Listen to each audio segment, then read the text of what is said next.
So I'm now joined in this panel discussion by 3 D2C F&B startups, and I will pass some time to each of them to give a brief introduction of themselves. So we have our first D2C F&B panelist, Gerald from Yummy Bros. Gerald, would you like to briefly introduce yourself and what your company do? Okay, hi everyone. So my company's name is Yummy Bros. Okay, what we do is we are a meal prep brand and we are in the business of helping people to enjoy the process of dieting. So our customers are mostly fitness enthusiasts, active people and athletes. So what they do is that they order 1 week's worth of meals from us. They are allowed to customize their own meals, just like how our previous speaker was saying, the importance of customizing your experience and your product with the manufacturer. So that is what we do.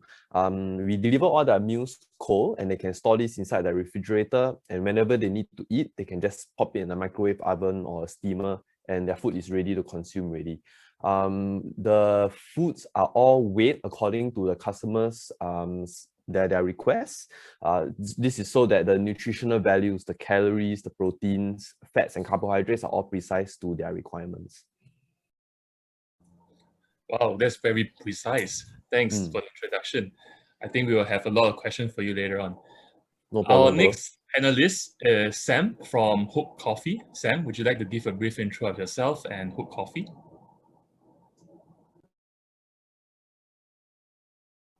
You're mute. Okay, hi everyone. I'm Sam from Hook Coffee. So basically, I handle the operations at Hook Coffee, and also recently, I also did a bit of business development. So to talk a bit more about Hook Coffee, we're actually a homegrown brand launched in 2016, and it was started because we wanted to make great tasting specialty coffee easily accessible to everyone. So at Hook Coffee, we try to make our coffee very affordable and approachable. So you can easily have your own cup of coffee at home as well. So Hook Coffee, we have a subscription service whereby you can subscribe to coffee delivered to your letterbox, or you can also buy it ad hoc without a subscription. Yeah. Thanks for the intro. I think a lot of us are kind of hooked to coffee, so we can't live without it, right? So subscription is going to be a lifesaver. Our next panelist is Ethan. Ethan is from Combination, all right? And they are all about kombucha. Ethan, would you like to introduce yourself and your company, please? Yeah, hello, my name is Ethan. I founded Kombucha together with my co-founder back during my university days, so during the last semester. So what Combination Co does is basically we brew up the most tasty gut-healthy beverages in Singapore, and being one of the first actually properly licensed kombucha microbreweries in Singapore, we ensure that all our brews are actually done with proper QC and basically good quality control. And our business is really in the mission of actually fighting the gut health crisis that is happening in a lot of first world countries today, where the gut microbiota is actually being adversely affected by the slew of heavily processed foods that is widely available. Yeah. Thanks, Ethan, for the introduction. And of course, we are joined by our two esteemed speakers as well, Charu and Arvin, in this panel discussion. So I'm sure that the audience also have some questions they might have for you from the earlier speeches. And those in the audience, if you feel like asking those questions, you can feel free to type them all into the chat. So we will now begin our panel discussion. I think in Singapore, D2C manufacturer gaming for gaming chairs, Secret Lab has grown, in fact, into a $300 million global business, right? In fact, I think Temasek has even invested in it, which I think is kind of out of the norm, right? Because normally, this is not the usual kind of companies that invest in, right? And I think that studies has also projected that D2C will then be the next phase of e-commerce wave in Southeast Asia. And I like how Charu has pointed it out earlier on that D2C is not really about just e-commerce alone, right? Even though people like to say that this is the next wave of e-commerce, but in actual fact, D2C is what she termed as convergence commerce, right? But just last year alone, all right, when COVID hit us, I realized that actually, 11 Indonesian D2C startups, in fact, graduated from Gojek's Accelerate fourth cohort, right? And that's rather interesting, right? Because never has it been heard that, there were that many D2C startups graduating from an accelerator in such a short span of time. So you can really see, that there is indeed a rise in D2C last year, as what we were seeing. So my first question is for Sharu. I think Secret Labs today has mentioned that they ship chairs to over 300,000 over customers in over 50 countries, right? That's rather impressive. So how do you think manufacturers can, in fact, formulate a solid overseas expansion strategy with this D2C model? Thanks, Vincent. I think, I am a proud Secret Lab chair owner. I own the Omega. So, I've experienced it firsthand. Right? So do I actually. I bought it with Hula, in fact. So there you go. I think that's point number one. I think what Secret Lab is doing, I mean, obviously I don't know the owner of the company, Ian, but there are a couple of things that I think they're doing right, which can be taken over, and some of the points to think about overseas expansion. I think the first thing they've done right is, in a market which is otherwise quite unexciting. I mean, ergonomic furniture has been around for a while, but what differentiates you? I think they caught on to that specific niche of catering to something which is to do with gaming, right? And at the back of gaming, it was not just devising a chair which is for gamers, but they have gone and spent a fair bit of time associating with themselves with gaming festivals, with gaming events, with broadcasters who are broadcasting events linked to gaming. I think they did some tie-ups with or around the Game of Thrones, for instance. So they've gone and associated themselves with a community, which is quite exciting. So the category may not be exciting, but they've created a community, or they've rallied behind a community, which itself has a lot of momentum and is a growing community. And it's a community that has a problem, which is where do they sit and play. So I think they've got that right. If I translate that to what others need to do is, if you're looking at overseas expansion, which is your question, you need to make sure that the target audience you're hitting is universal, or the product that you're building at the back of that target audience is universal. Gaming has a universal appeal. It has a lot of following, not just in Singapore, but across the board. And they've gone and associated themselves with events globally, so that it's not just a one-off, an isolated event. They are now at I think they're partnering with the World Gaming Association global event, which basically gives them global reach and publicity, right? So that's number one. If you're creating a product which originated locally, but you want to take it globally, make sure that the product's appeal is universal and that you are catering to people who will feel the same way about the product as they do in your region, right? I think the second thing is that, I don't know what logistics channels they're using, but specifically as you look to go out, make sure that you're thinking and leveraging the right channels.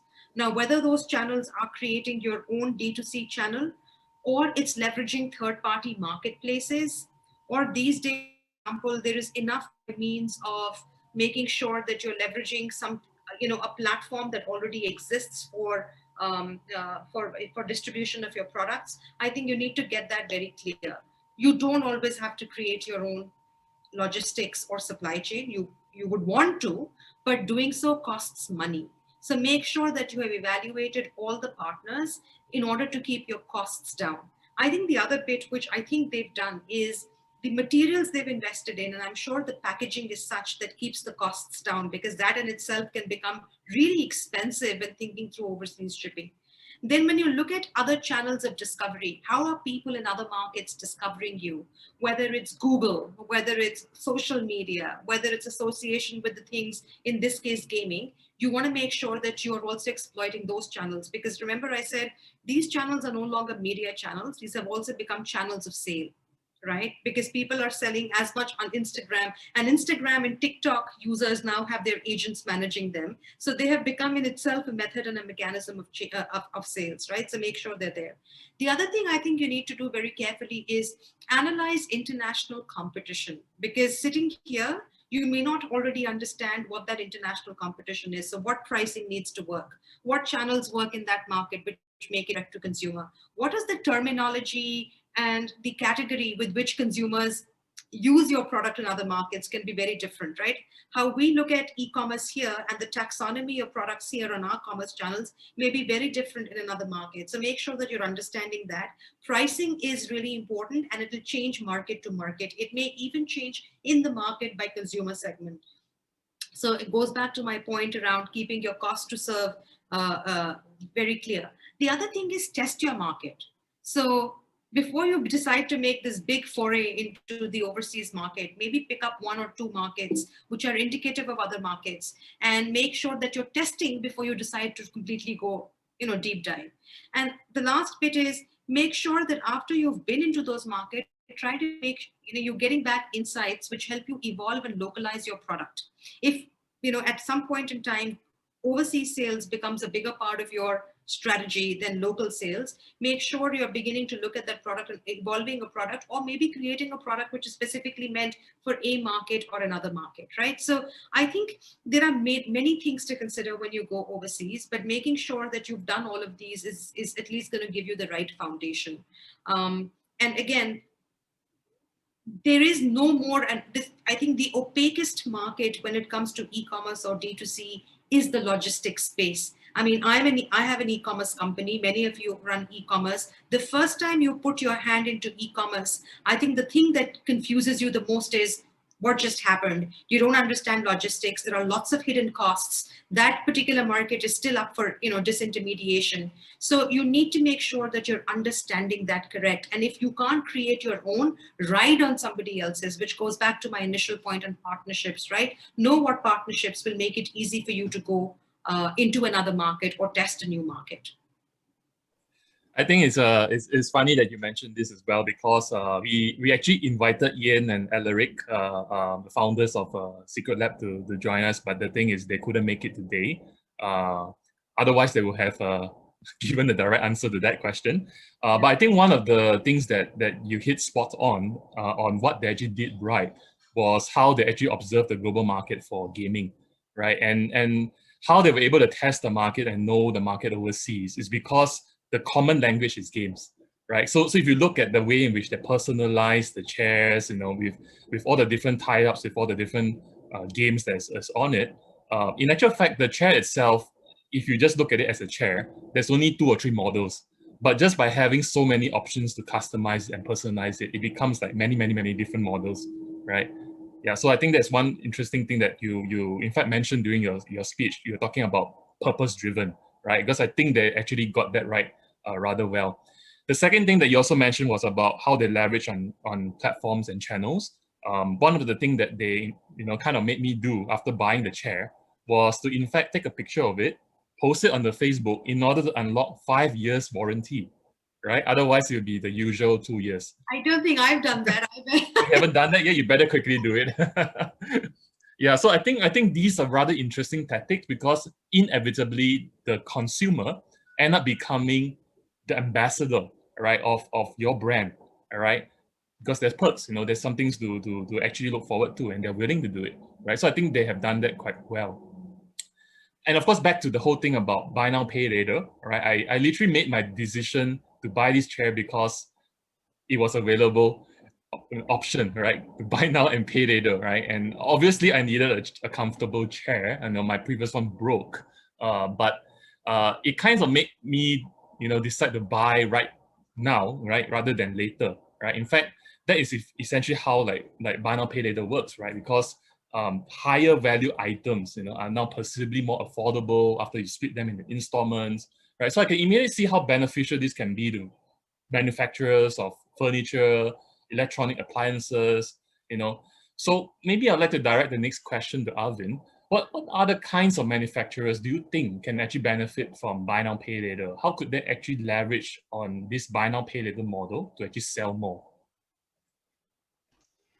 Good question. I think the premise makes it a tougher question to answer because there's a couple categories that you already mentioned that are pretty good when it comes to making use of our platform. We kind of grew up as a business with a lot of furniture merchants, right? We started there with Kasari and HipFan and these types of folks. More recently, obviously, with Secret Lab that we've discussed today. So it is very much naturally a category that does really well. I'd say there are niches within that category that can be quite meaningful also. You know, some of the specific ones are kind of the direct shipped mattress providers. So companies like Sono, for example.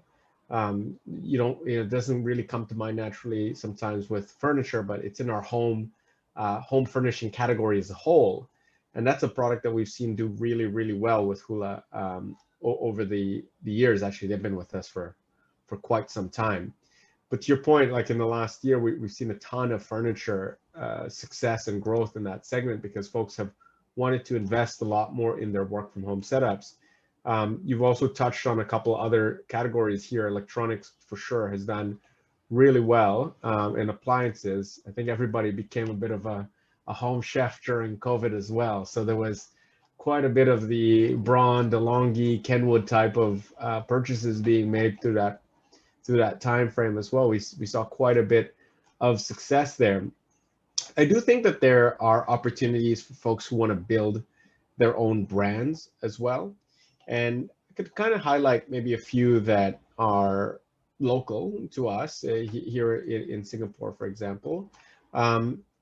Companies like Sophia Label, Fair Leather, Noman Bow, like businesses that wanted to build their own supply chain, build their own brand, get their products designed and manufactured directly, and then manage that distribution as well end to end.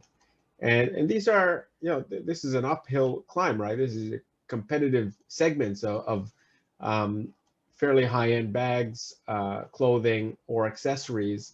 And we've seen that these businesses have leveraged Hula as a solution in our buy now, pay later solution to really help them get that conversion rate going and get customers into that loop. And touching on bundling just quickly when it comes to those categories, it becomes far more relevant, right? So, for example, at some of these merchants that we're talking about, you're able to get handbag plus the wallet, the kind of match, right? You're able to get those products at the same time, and that's where they're looking to leverage Hula, is to kind of complete the outfit type of proposition to folks that are going through that checkout flow.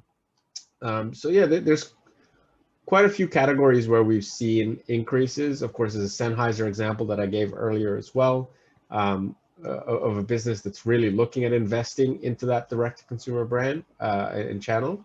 So yeah, I think it's really across the spectrum of products that can be benefited from Hula's solution. But we do see a lot of the furniture side and electronic side at this point as well. That's interesting. I think the whole staying at home, working from home, kind of really boost up that particular category. And I think other than having great furniture and better electronic appliances at home, I guess the other thing that actually boosts up quite a bit especially during the circuit breaker period, is actually food delivery, right? And I think lots of people, because you can't go out, you end up having to eat at home. And I think one interesting thing that I noticed, with Gerald's Yummy Bro, is that there's always like constantly new products coming out, right? There's so many different flavors. And I think that's actually one of the hallmark of D2C, right? To always be innovating new products, taking extra steps to provide as much nutritional info as possible to the consumer, as what he mentioned.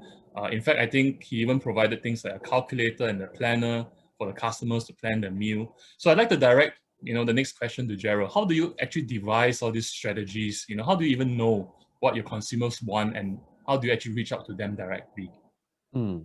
Okay, so maybe to provide a bit of context, Yummy Bros started out as a home-based business We operated from a 4-room HDB kitchen with my gym buddy, and within 3 years we managed to move into a central kitchen, and we did manage to reach 7-figure annual sales in the 3rd year itself.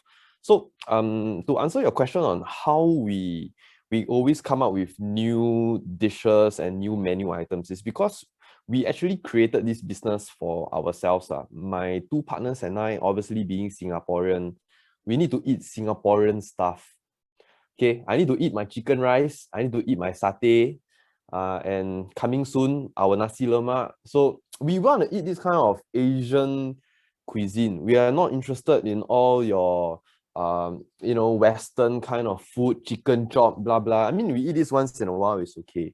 But for us as fitness enthusiasts, as people who care a lot about how our bodies look, right, it is very important for us to eat properly on a daily basis. So I want to enjoy what I eat, and that is how we came up with this business. So internally, we always look at what is it that the Singaporean would like to eat, and how can we turn that into a healthier version of what's currently available. So if you take our recent example, our chicken rice protein bowl, we've actually created the chicken rice from scratch without any sesame oil, without any chicken fat, and it's got very low fat content. It's only got 0.2 grams of fat for every 100 gram serving of the rice. Yeah, so internally is the primary source of which we get our inspiration. And of course, I insist that the founders do customer service, because that is where a lot of customers would message us on social media, Instagram especially, and they will tell us, say, hey bros, any chance y'all will come up with like healthy laksa or healthy mee rebus or what? Yeah, so from there we actually put everything into a Excel spreadsheet, like a backlog, if you must. Okay, and then we will decide which one will be the popular one. So from social media itself, we get a lot of information. So those are the two places that we get our ideas from. I see that you're super active on social media like Instagram, Facebook, and some of your customers in fact became your ambassadors, right? So is it a matter of just like feeding them the right food, that's why they are your ambassadors now? I think you also need to have some kind of like a advocacy program. So we have a refer a friend program where our customers can earn 10% off their next order if they geo a friend to Yummy Bros lah. Yeah, so that one is it fuels the referral rate. So maybe I'm a bit traditional because I look at the marketing funnel, right, as okay, you got this funnel here, and then at the bottom is where your customers become advocates, and how do they keep feeding this funnel for you lah.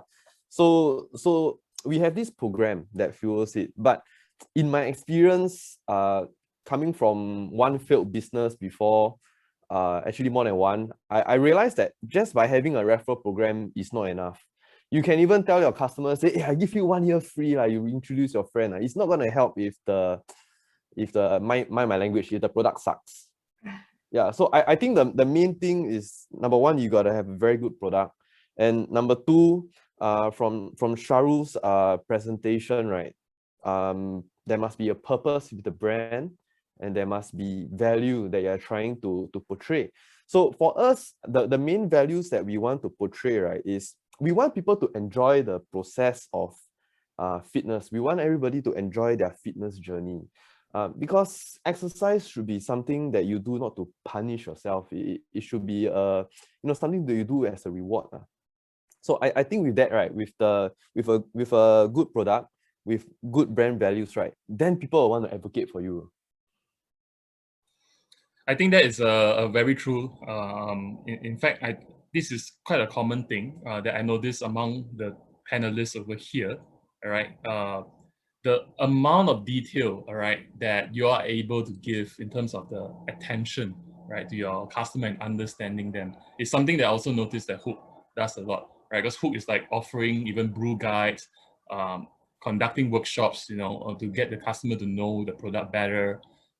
So maybe I'd like to direct the next question to Sam. How do you actually create the products that your customer wants? Because I see that there are so many different unique flavors, some of them rather exotic ones, right?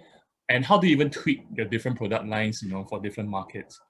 So I think as a D2C company, Hook's greatest advantage is our direct link to our end consumers, which will then allow us to receive very prompt feedback and then tweak the products to their needs. So one example we have is I think for Hook Coffee, we have a lot of products. So we have Nespresso pods, we have Dolce Gusto pods, we have drip bags, we have whole beans. So whole beans are for people who already have a brew method. So I think in the beginning, we only had Nespresso, beans, and drip bags. And then recently, we started out with a Dolce Gusto compatible capsules because we have so many customers asking, hey, when are you going to do a Dolce Gusto one? So that's when we created a new one. And then throughout the years, we also realized that many of our consumers, they prefer to have the option to purchase from offline stores and retailers. So which leads us to tweaking our offering to create a more shelf-stable retail line while still keeping our D2C communication channels open. So and we also try to balance on two things. A is knowing what the customer wants, and two, what we feel is a representative of quality. Because not only we want to satisfy the basic needs of the customer, we also want to push and make a name for ourselves that we are roasting really good and tasting and quality coffee. So people will think of us when they need like coffee. You mentioned the differentiation of your product line in terms of having something that you also put with your retailer, right? I think that kinds of gel with what Charu was mentioning earlier on. The retailer doesn't necessarily need to be your enemy. How do you then differentiate your product such that when they buy from the retailer, your customers, it is a different experience from that in which they buy directly from you? I think when they buy offline, they are able to feel the product. They're able to take a look. And pre-COVID, we are able to do samplings. So they're actually able to try the product before they actually buy. But when they buy online, it's like they're taking a risk. They have not tried it before. So, based on the reviews our customers give, based on our social media, everyone is talking about Hook Coffee. And then, when they try, so it's very different when you buy it offline. But we try to keep our prices the same so that, there's not much of a difference whether you purchase online or not.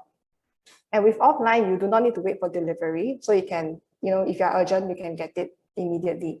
But when you buy it online, you have to wait for a longer period of time. I think it's interesting that you mentioned about the sampling part, right? Because I see that for combination, right, there is something similar there in terms where you actually conduct workshops to raise the product awareness. But in your case, kombucha is really a lesser known beverage compared to coffee, right? So Ethan, how do you actually find your first customer and in fact increase your customer base for your product? Yeah, actually, thanks for the question. So something quite that we actually do differently from the other two companies, right, is that we didn't go into D2C because we wanted to at the start it was really because we had no choice. When we started, we actually really wanted to go B2B, but whenever we had any meetings lined up, all of our the purchasing manager will be asking like, oh, yours is a new brand, how many have you sold? This kind of questions, which is like a chicken and egg. So then that's when we realized like one of the points that Arvin mentioned, that the advantages of going to D2C, right, is a faster go-to-market, which is really true. So, but besides the faster go-to-market, and it also gives us a higher profit margin at the start. So yeah, to acquire our very first few customers, we really had to still do a lot of groundwork.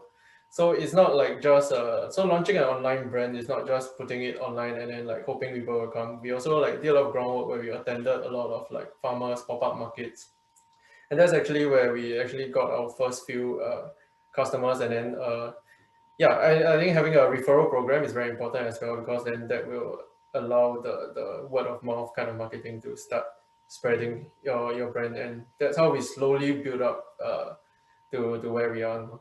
Yeah. So since Hook Coffee, have a subscription plan, do you think that this will be something that combination will also do to offer a subscription plan? Yeah, so we actually had a subscription plan. We were before we actually launched our subscription plan, we were kind of hesitant because we didn't know like whether anyone would want to even subscribe to something like Kombucha, because back when we started, really no one has heard about it. It was only during the whole lockdown period when people were stuck at home and had nothing to do that somehow the knowledge of what Kombucha is suddenly increased exponentially. Yeah, and we also try to catch that trend where we realize that, okay, since people are kind of bored at home now, and they're looking for something to do, that's when we started launching our kombucha brewing kits and our workshops as well. It was really during the pandemic. Because, yeah, like I mentioned, during the start when we launched the company, we really envisioned ourselves as really a pure B2B serving to cafes and different retailers. But yeah. Oh, But looking back, we were kind of glad that we had this D2C infrastructure in place as well, which kind of allowed us to really pivot during the whole lockdown period when all our cafe partners were all down. Yep. Yeah, I can see that is indeed a blessing in disguise, right? Yeah. Being turned away by your B2B customer only to realize that actually D2C is a better route for you. Yeah. Maybe just to hear some opinions from Sam as well. Both of you, Hook and Combination, you literally have fast consumable products, right? So in this case, I think it's really good if you could offer a subscription to incentivize customers to constantly return.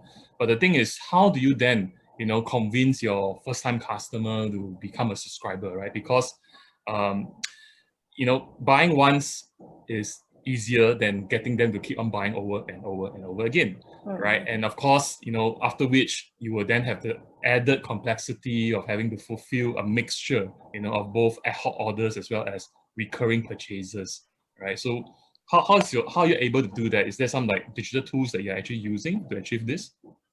I think for the second part of the question, regarding the added complexity of fulfilling ad hoc orders, we actually use this digital tool called Zero.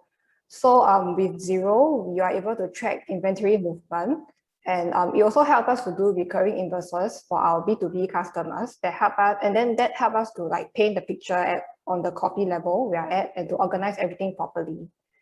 And then the data on Zero helps us to have more insights into the typical consumer preference, and that also allows us to be more informed on what coffee or equipment we should bring in next. And for the subscription part, we actually rely a lot on our community of the Hook subscribers to share their experiences and feedbacks on our products.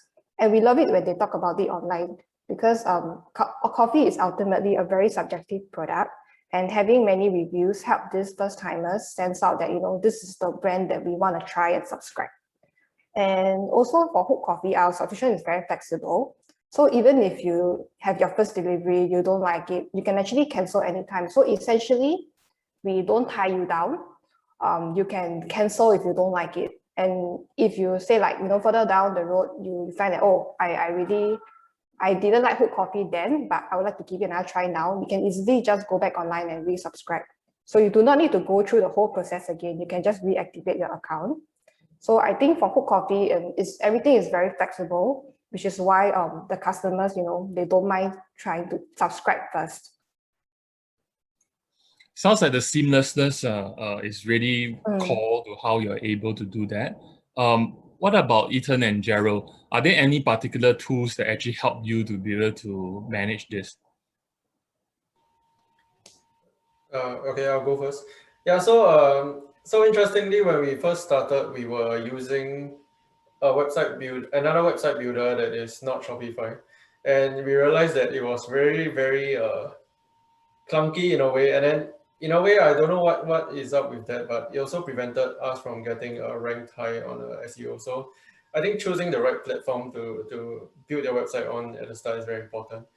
And yeah, with that other website, right, we weren't able to really, if we had stuck with that, we wouldn't have been able to launch our subscription service as easily as we had done with Shopify. So I think, yeah, Shopify was actually a pretty good platform in terms of both allowing our website to start ranking and also yeah, launching like this kind of differentiated services. maybe for the benefit of the audience as well, would you mind actually also sharing like how long did it actually take for you to actually set up the store, and maybe to what range of a cost did it actually cost you to do that? Okay, so for the first website, okay, I'll just share it. It's weeks. I basically set it up literally, I think overnight.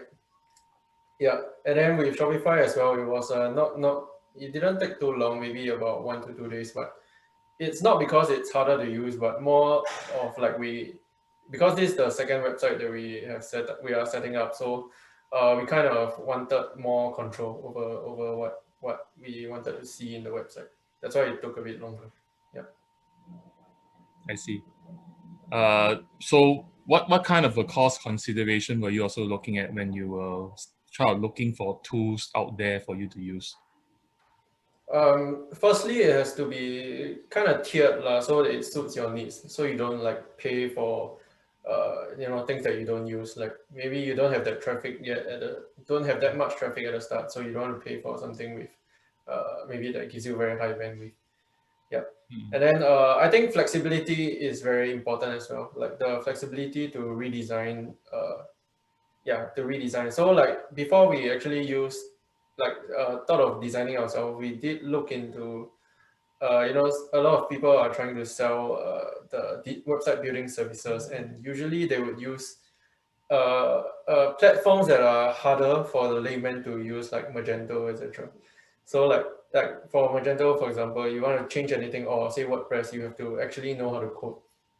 Whereas for the platforms that we use, we didn't. So that was the main consideration.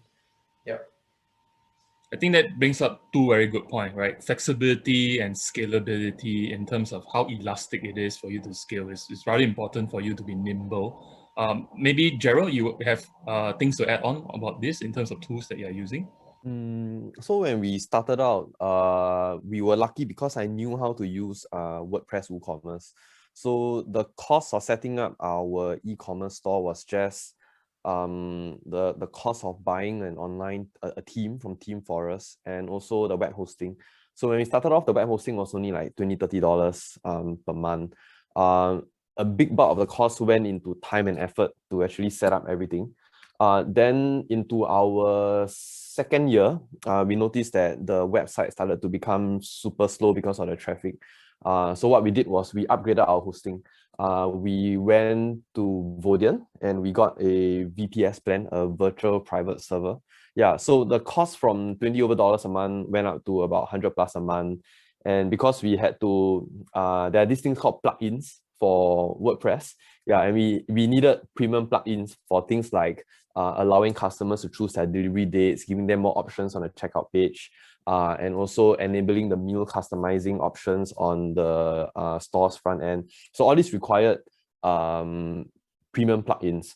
And as the traffic grew, we needed better hosting. So eventually our cost now is about between $300 to $400 a month just for hosting itself. And it came to a point where my knowledge on using WordPress WooCommerce is so limited that I couldn't do any more customization with it. So I have to engage this company called Massive Infinity to rebuild a whole new website for me. So we're going to be streamlining and we're going to be adding some custom features. So that one is on the storefront. But I think the important thing is on delivery. So what are the kind of tools that we use to, number one, monitor the delivery, and number two, like what Charu has mentioned, give customer the feedback on where are the meals at this point of time. Okay, so just to provide some context, we deliver several times a week, and we promise the customer a 3-hour time frame. So you can choose like between 7 to 10 p.m. Your meals will arrive during that time. There are many reasons why we give a 3-hour time frame. Everything from number one, the meals being frozen, and number two, we need the customer to be present at the address that they have indicated. If not, we leave the food outside spoiled, and the person get food poisoning is a big problem. Okay, so when we started, right, how we monitored the delivery was through WhatsApp. Yeah, it's very ridiculous. So all the drivers, we outsource our delivery, by the way, to third-party company, they are also not very technically advanced. So they also use WhatsApp. So they will add all their drivers into this WhatsApp chat group, and all the drivers will share their 8-hour location. And then from there, I'll look. And if customers were to ask me, hey, where's my food? Then I can tell you, you stay at Orchard Road, right? Okay, the guy is now somewhere at Queenstown. Maybe you will need another 1 hour. Yeah, so it was very primitive way of doing it. And for us, right, it was very passive, meaning that the customer has to come to us. We cannot go and tell the customer because we won't know what the customer is thinking. So what we did was we custom built a platform. I got a friend to do it for me. So basically, this platform allows us to do 3 things. Number 1, it allows me to segregate all the locations. So in one evening itself, right, we can do about maybe say 300 different locations. So we can split it up into different drivers, and each of the drivers will get their own locations. They have a separate login, and the route will be done for them. So we use Google Maps API to find the shortest possible route. That if you follow this right, you will reach there before 3 hours. Okay, so that's the driver side. And then on the customer's end, they will actually get a estimation of within that 3 hours, which hour would you most likely to receive your meal. So again, this data, this information is calculated using Google Maps API. Yeah, so when we implemented that, right, not only did we receive much lesser complaints, there were lesser inquiries on, hey, where's my food? Okay, and the best thing was that this resulted in more referrals, because we got feedback, right, that people want to order from us because they are confident in our delivery. Yeah, and but then of course we will give credit to our vendor say, oh no it's because our Abing driver his GTR very fast, I can reach you very quickly. But it's because of this tool that helps us to give the customer like a real-time update. Because if let's say there's a traffic jam, or let's say there's a customer stay in a condo and he's not contactable and we cannot go up to his house, this 1 hour ETA will actually extend. Yeah, and the rest of the customers can see this in real time. Yeah, so that is in terms of how we give real-time feedback to the customer. So I think, when you spend money, right, whether it's especially online, you want to feel secure that, hey, my thing is on the way, So if you have not ordered from us before and during that 3 hours, there's no information, it's a very bad brand experience. You get what I mean? Yeah, I totally agree with you on that. And I think even when I order my Secret Lab chair or anything on D2C, I realized that the customer experience, it's way better in terms of how transparent they are in always telling us like when a certain thing will arrive. And I think I like your point about the fact that your food, all right, gets delivered on time and people are actually looking for it, because a hungry person is an angry person. All right, so I think the other point, I think, which in fact, if I would bring back the question to Charu, was on the fact that you mentioned this just now, that if the food actually spoils, right, whose fault is it going to be, right? Because if is it because it's going to be late, that's why it's spoiled and everything. So I think earlier on Charu mentioned about upcoming technologies as well, in supply chain, especially using blockchain, how we can actually track and ensure that the food comes from the right source, right, and that is actually legit in terms of authenticity, right? So maybe Charu might want to chime in a bit on your insights on how we can actually use technology to help with all this tracking. Yeah, thanks, Vincent. I mean, I think going back to the point on purpose-driven, right? So the millennials or the younger consumers are a lot more aware and want to participate in the manufacturing of food, right? Whether it's through understanding where the raw materials come from, or what are the processes, ethically or otherwise, that have been put into manufacturing food, to the fact that it's come onto a shelf. It could even be that they want to, in order to be able to get that item, they want to be able to replace it with something which they already have, right? This whole concept of a circular economy. The most famous use cases, so to speak, of blockchain have been around track and trace, have been around ensuring that you're able to figure out from the point of origin to the point of distribution and everything in between, have a verifiable, immutable account of where your products have traveled, and be able to track that all the way. Having said so, there is a cost to these technologies. I think the technology itself is available. However, there are also various platforms that can make the access to these technologies easier for smaller businesses, right? So even if it means that you don't want to completely explore, and I'm talking both to the SMB segment, but also the bigger, the bigger brands probably can afford it. But the smaller brands, even if they can't afford it, the ability to be able to provide, as Gerald, you said, smaller insights, real-time insights, nearer time insights, or the fact that you're able to tell the consumer where this product was earlier, where it is going. Even when you get the product, if there is a story associated with the product, which says, this piece of clothing used to be something else earlier, or the notebook that you bought was made out of, trees in so-and-so forest. Even if you don't provide the track and trace component, even if you don't provide the entire, you don't provide all of the information available, consumers want some information that make them feel good about using the product or the service they're using, to be associated with the values they stand for. So I think it's not just about, again, even if you get the technology, but your brand does not stand for it, will not help you stand for the values you have. I mean,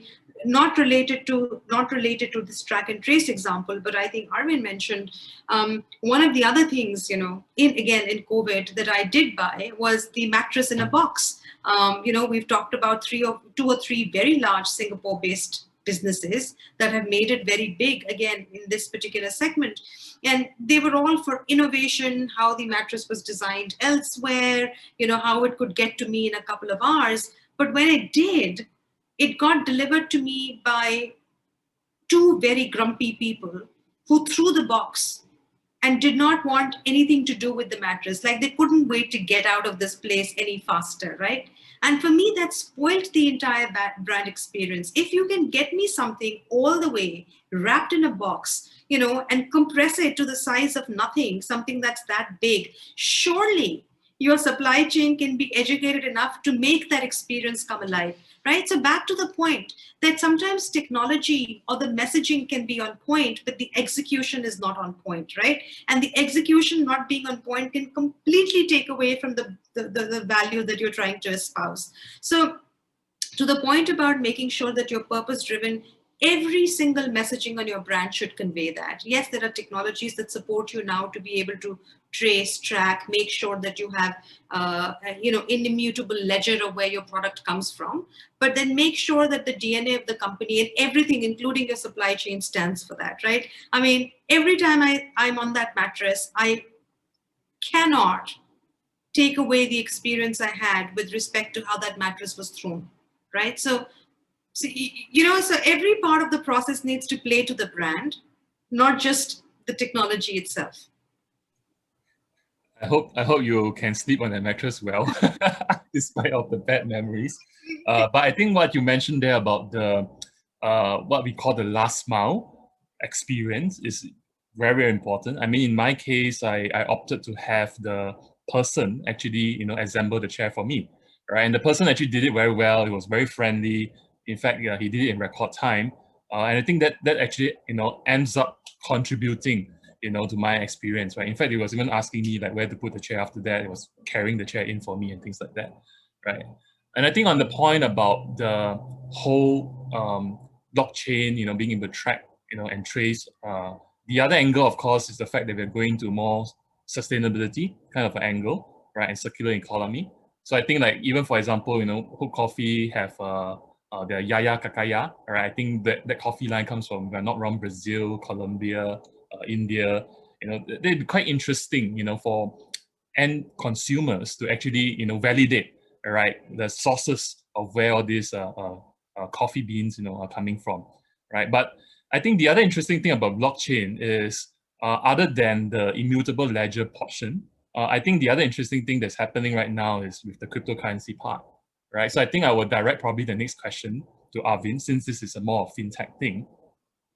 So right now we are like, buy now, pay later. But one of the thing about buying now and paying later is the fact that actually companies like Hula is actually taking up the credit, right? Because you're paying the merchants first, and hoping that the end consumer will actually pay you back, right? And will not default on the payment, right? So I thought it'd be interesting to actually, probably, seek your opinion on this, right? Because right now, with all the different tokenomics that's out there in blockchain, cryptocurrency, I think there are some things that are quite aligned to what D2C brands are doing, right? Like for example, they mentioned a lot about the referrals, a lot about even a rewards program and things like that. So I'm just wondering, is there a avenue, all right, for maybe a cryptocurrency powered version of Hula, all right, where you can literally, directly engage the D2C brands to earn points through your payment system, and maybe even offer a way for people to stake their currency, as part of your pool, all right, for the credit portion, right, in your buy now pay later. What do you think, Arvin? Interesting. Surprisingly, not the first time I've gotten that question. It's interesting because I typically get the, do you use blockchain technology as part of your business? And I'd normally give an answer of, doesn't matter technology I use as long as I'm delivering value, right, to the customers that are involved. So that's a much easier question than the one you're asking, because you're asking a very specific application of actually using crypto as part of the engagement model, isn't it? I think we wouldn't drive the application of a new technology, but if we saw that something was in demand from consumers and our users in general, we would gravitate towards it. So I'll put it this way and maybe use a non-crypto example to make that point. For example, in Malaysia, a lot of our customers are saying that they want to be able to make their repayments using bank transfers, digital bank transfers on FBX. Okay. Spoke to customers in some of the other markets that we're expanding to, Korea, for example. A lot of the transactions happen using local payment methods, Line Pay or a few other wallet operators in that market, right? So we would gravitate towards whatever helps us be more local in the context of that market.